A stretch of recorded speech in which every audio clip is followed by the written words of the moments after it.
உதவுங்கள் என்பது சைனீஸ் பழமொழி. தன்னால் முடிந்த உதவிகளை சொல்லாமலே செய்து வரும் அறந்தாங்கி நிஷா மாற்றம் குழுவில் இணைந்திருப்பது பெரும் மகிழ்ச்சி. அறந்தாங்கி நிஷா அவர்களை சில வார்த்தைகள் பேச அழைக்கிறோம்.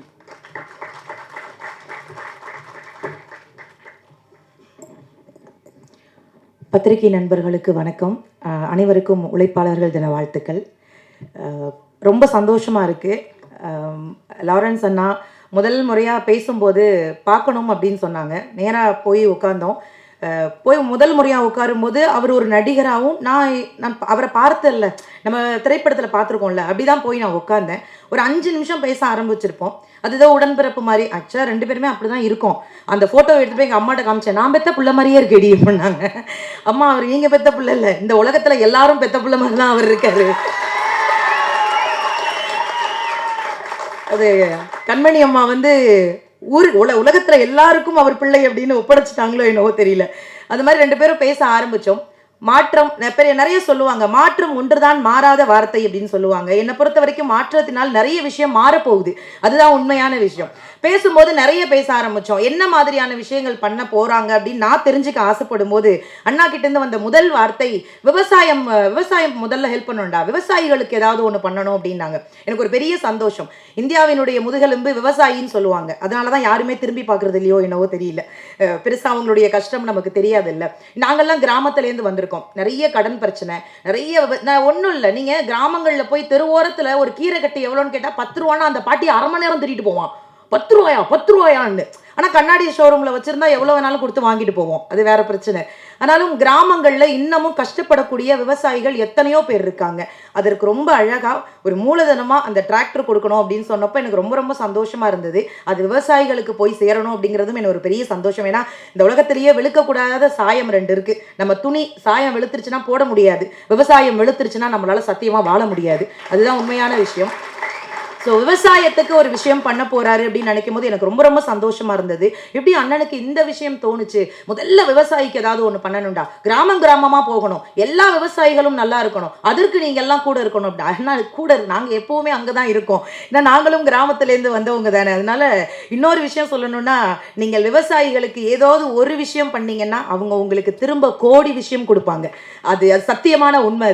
அதனால அது ரொம்ப சந்தோஷமா இருந்தது. சரி, விவசாயிகளுக்கு மட்டும்தான் மாற்றம் உதவி செய்ய போகுது அப்படின்னு கேட்டேன். இல்லடா, அடுத்து இன்னொரு விஷயம் அப்படின்னாங்க. அது என்ன விஷயம்னு, கல்வி வேணும், கண்டிப்பா படிப்பு ரொம்ப ரொம்ப முக்கியம் அப்படின்னாங்க. எனக்கு உண்மையிலேயே பயங்கர ஷாக்கா இருந்தது. எப்படி இந்த மனுஷன் இவ்வளோ யோசிக்கிறாரு அப்படின்னு. அது குறிப்பா அவர் வளர்த்த பிள்ளைகளுக்கு அவர் கொடுத்ததே கல்வி மட்டும்தான். வள்ளுவன் ரொம்ப அழகா சொல்லுவான். வள்ளுவன் ஏகப்பட்ட குறள் எழுதியிருக்காரு. அதுல ஒரு குறள் ரொம்ப ரொம்ப அழகா இருக்கும். கற்க கசடர கற்பவை கற்றப்ப நிற்க அதற்கு தகன் நான் வள்ளுவன். இந்த குறளை நீங்க நல்லா படிச்சு பார்த்தீங்கன்னா எந்த இடத்துலையுமே துணை கால் இருக்காது. வள்ளுவன் ஏதாவது ஒரு விஷயத்த சும்மாலாம் வைக்க மாட்டான். இந்த குறள்ல ஏன் துணை கால் வைக்கலன்னா, நீ படிப்புன்னு ஒரு விஷயம் இருந்ததுன்னா உனக்கு யாருடைய துணையும் இல்லாம தனியா நிக்கலாம், அதுக்காகவே நீ படிச்சுட்டு போனாரு. எனக்கு தெரிஞ்சு லாரன்ஸ் அண்ணா, ஏன் துணையே உனக்கு தேவையில்லை, நீ படிச்சுனா நீ யாருடைய துணையும் இல்லாம நிக்கலாம் அப்படிங்கிறதுக்காக கல்விங்கிற ஒரு விஷயத்த மாற்றத்துக்குள்ள கொண்டு வர்றாங்க. அதுவுமே ரொம்ப சந்தோஷமா இருந்தது. அவ்வளவுதானா விவசாயம் கல்வியான்னு கேட்டேன். அது எப்படி, அடுத்து மருத்துவத்திற்கும் நான் ஏதாவது உதவி செய்யணும்னு எனக்கு ஒரு பெரிய ஷாக்கா இருந்தது.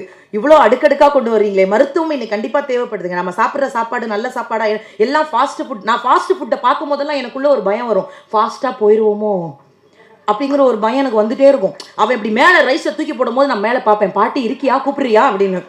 எனக்கு அந்த பயம்லாம் இருக்கும். நம்ம என்ன உணவு சாப்பிட்றோம், நம்ம எப்படி வாழ்றோம், இதை விட பெரிய குடும்பம். நேற்று கோவிஷீல்டை பற்றி ஒரு விஷயம் வந்தது. எங்கள் மாமியார் எனக்கு ஃபோன் பண்ணது, நீ கோவிஷீல்டு தானே போட்ட அப்படின்னு. ஆண்டவா, இந்த நேரம் பார்த்து நீ ஃபோன் பண்ணுறியேன்னு. அவ்வளவு பயம். மருத்துவம் சார்ந்து ஏகப்பட்ட விஷயங்கள் இருக்குது. வளரக்கூடிய பிள்ளைகள், குழந்தைங்களுக்கெல்லாம் சுகர் இன்னைக்கு இருக்குது. நாம ஒரு காலத்துல உணவே மருந்துன்னு சாப்பிட்டோம். இன்னைக்கு உணவை மருந்து மாதிரி சாப்பிட்டுக்கிட்டு இருக்கோம். இவ்வளவு அளவுதான் அப்படின்னு.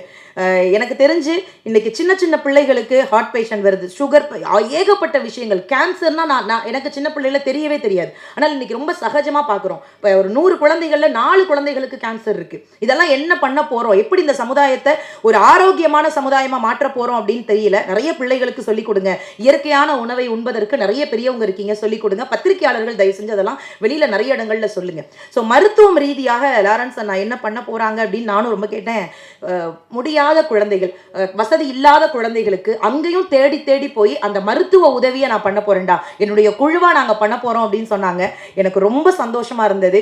கல்வியாக இருக்கட்டும், விவசாயமாக இருக்கட்டும், மருத்துவமாக இருக்கட்டும், தேடி தேடி தேடி உதவி செய்வோம். பெரியவங்க சொல்லுவாங்க, நீ ஒரு கை நீட்டி மற்றவர்களுக்கு உதவி செய்து பார், அங்கே இரு கை உன்னை கடவுளாக வணங்கும்னு சொல்லுவாங்க.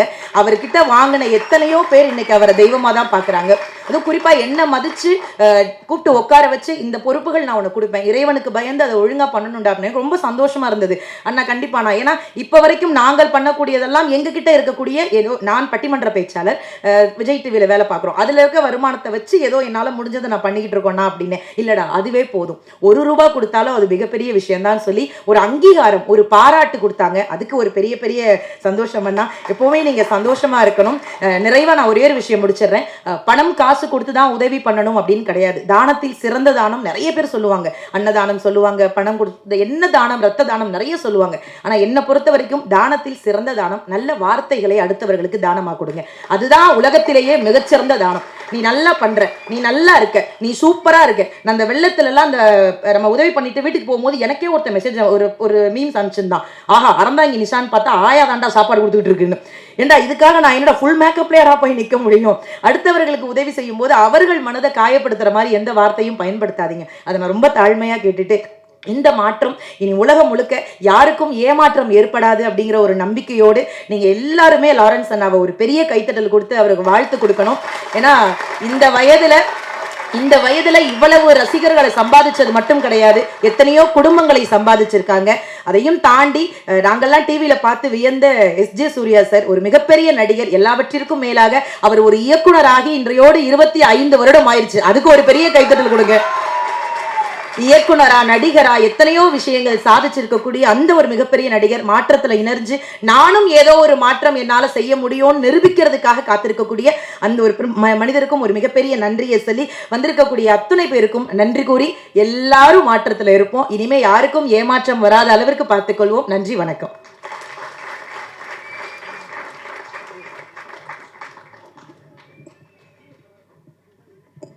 டிவி சீரியலில் ஒரு காமெடி நடிகராக வந்து பார்த்துருக்கேன், பேசியிருக்கேன்.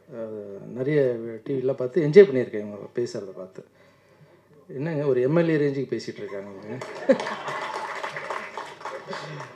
எம்எல்ஏனா அரசியல் நினச்சிடாதீங்க, கோத்து விட்றாதீங்க தலைவா, இது ஒன்லி சேவை மட்டும்தான். ஸோ நீங்கள் பண்ணுற அந்த சேவையை பார்த்து, இப்போ நீங்கள் பேசுகிற பேச்சை பார்த்து, உங்ககிட்ட நான் ஒரு டிராக்டர் கொடுக்குறேன், உங்கள் ஊரில் வச்சு, உங்கள் ஊரில் அந்த டிராக்டரை வைக்கணும். அந்த டிராக்டரை நீங்கள் யாரெல்லாம் ஊரால் பயன்படுற மாதிரி வைக்காதீங்க. எத்தனை விவசாயிங்க வேணுமோ அத்தனை விவசாயிங்க தினமும் எடுத்துகிட்டு போய்ட்டு பயன்பாட்டுக்கு வந்துட்டோம். அதை பார்த்துக்கிற பொறுப்பு நான் உங்ககிட்ட கொடுக்குறேன். Okay, thank you so much. Thank you. பத்திரிகையாளருக்கு நன்றி. தேங்க்யூ சகோதரி. கிட்டத்தட்ட கோப்பை சேம் மாதிரி தான் பேசிட்டு போனீங்க. ஸோ இந்த மாற்றத்தையும் வேகமாக அவங்க மாற்றி வைப்பாங்க அப்படிங்கிறத நம்ம நம்பலாம். அடுத்து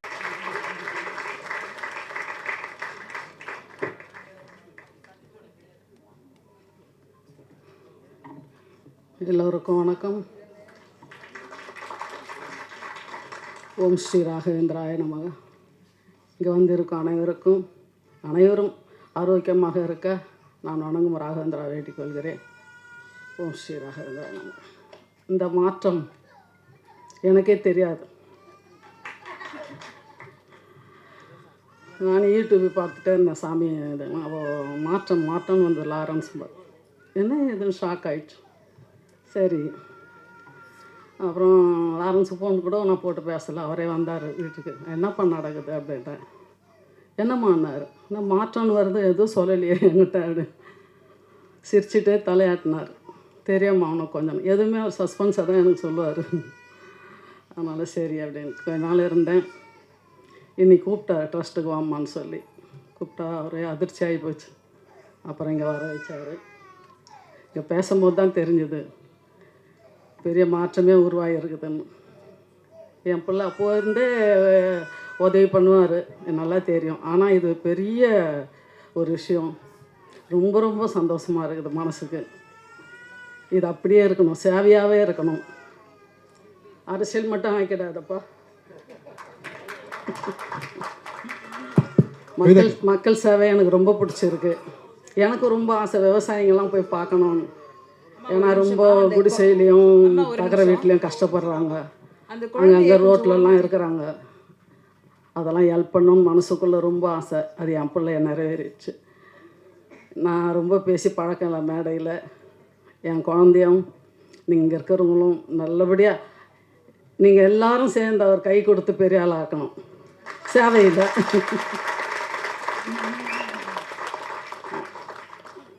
ஏற்கனவே நான் எல்லாருக்கும் போயிட்டு குழந்தைங்க இவர் எல்லாருக்கும் கோயில் கோயிலாக போய் அர்ச்சனை பண்ணிகிட்டே இருப்பேன்.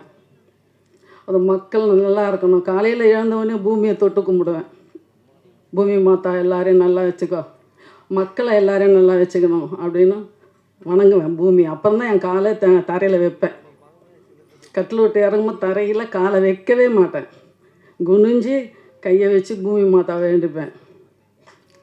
அப்புறம் 5 பஞ்சபூதங்களும் எங்களை காக்க வேண்டும், மக்களை காக்க வேண்டும் என்று வேண்டிக் கொள்வேன்.